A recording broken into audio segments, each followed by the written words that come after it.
We have mapped more of the surface of Mars than the bottom of our own ocean. Over 80% of Earth's oceans remain completely unexplored. And in the small percentage we have managed to reach, we have found things that nobody expected. Things that rewrite history. Things that science still cannot fully explain. This is what we found when we went deep enough to look. The ocean covers 71% of our planet. At its deepest point, the Mariana Trench, it goes down nearly 11 kilometers. That's deeper than Mount Everest is tall. For most of human history, we had absolutely no idea what was down there. And even now, with all our technology, submarines, sonar, deep-sea robots, we've only scratched the surface. But what we have found is extraordinary. Today, we're going through 7 of the most bizarre, most unexpected, and most fascinating discoveries ever made on the ocean floor. In 1986, a diving instructor named Kiyakairo Aratake was exploring the waters off the coast of Yonaguni, a small Japanese island near Taiwan. What he found stopped him cold. Massive stone structures on the ocean floor, terraces, steps, flat platforms, right angles, shapes that looked unmistakably like architecture. The Yonaguni Monument, as it came to be called, is a series of stone formations stretching about 150 meters long and 40 meters wide. It sits about 25 meters below the surface. Some geologists say it's natural. The rock in that area does form in unusual flat layers, and ocean currents can erode stone in strange ways. But other researchers point out something that's hard to explain away. The structures contain what appears to be a deliberately carved road running along the perimeter. There are what look like stone pillars. There are twin megaliths standing upright side by side. And here's the detail that changes everything. The last time this area was above sea level was approximately 10,000 years ago, which means if this is man-made, it was built before the Egyptian pyramids, before Stonehenge, before any civilization we have a name for. The debate is still ongoing. No consensus has been reached, and the structure sits quietly on the ocean floor waiting. In 2011, a Swedish diving team called Ocean X was scanning the bottom of the Baltic Sea when their sonar picked up something unexpected, a circular object, 60 meters in diameter. Sitting on the ocean floor at a depth of about 85 meters, the images looked, and there's really no other way to say this, like the Millennium Falcon from Star Wars. A perfect circle with what appeared to be a raised edge, a central dome, and a long tail-like structure trailing behind it. The team dived to investigate, and that's when things got strange. Their equipment began malfunctioning as they approached. Satellite phones cut out. Cameras stopped working. The interference only happened within a certain radius of the object and stopped the moment they moved away. When they actually reached it, they found the object was made of an unidentified rock-like material. There were what appeared to be sooty black marks on the surface, as if it had been exposed to extreme heat. There were what looked like perfectly shaped passageways or corridors leading into the structure. Geologists who reviewed the sonar data offered explanations. Glacial deposit, unusual rock formation, sediment buildup. None of these explanations fully accounted for the circular shape, the apparent internal structure, or the equipment interference. To this day, no definitive explanation has been agreed upon.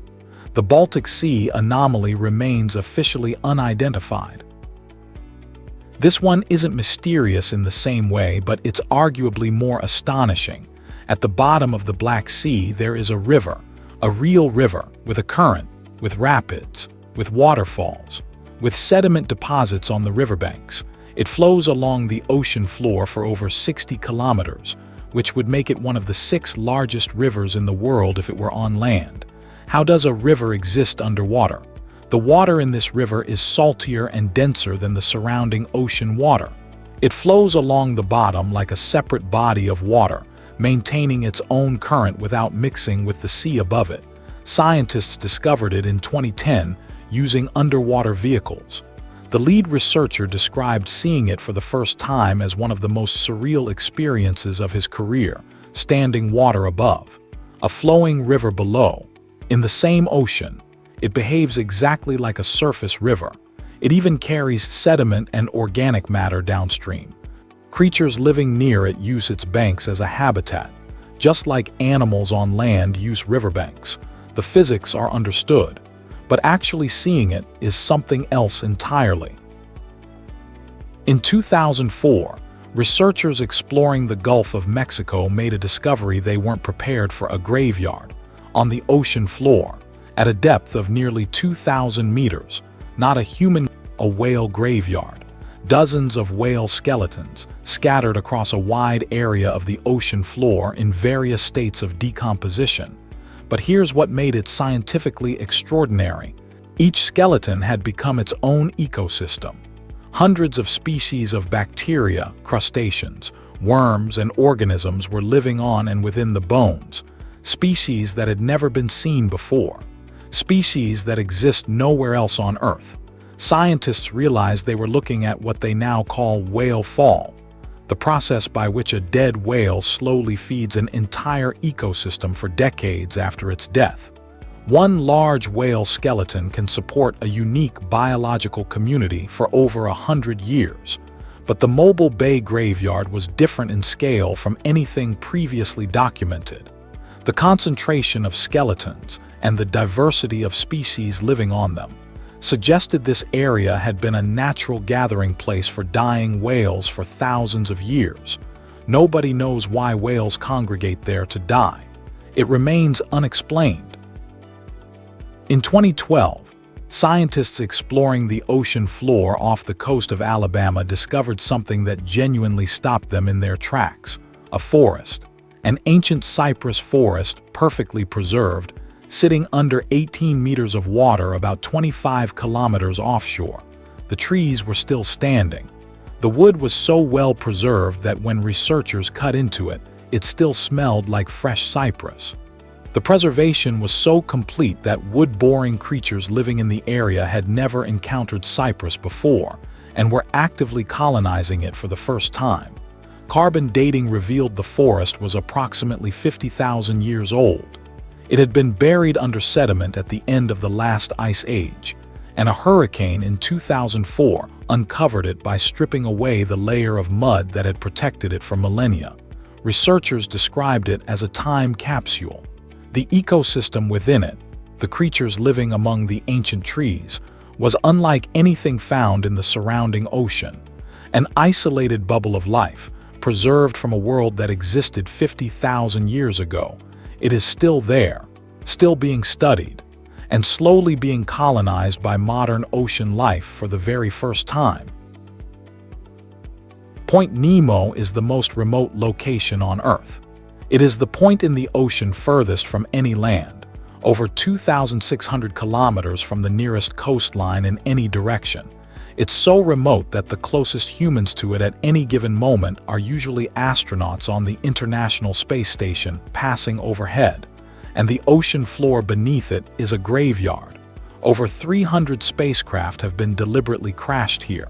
Space agencies around the world, NASA, ESA, Roscosmos, use Point Nemo as a disposal site for decommissioned satellites, space stations, and cargo ships. Mir, the Soviet space station, is down there. Multiple versions of the ATV cargo ships, hundreds of Progress supply vessels from the ISS. The area is officially called the Spacecraft Cemetery, and it sits in one of the most biologically barren regions of the ocean, an area so far from nutrients that almost nothing lives there, which makes it, in a strange way, the perfect resting place for machines that were built to explore the universe.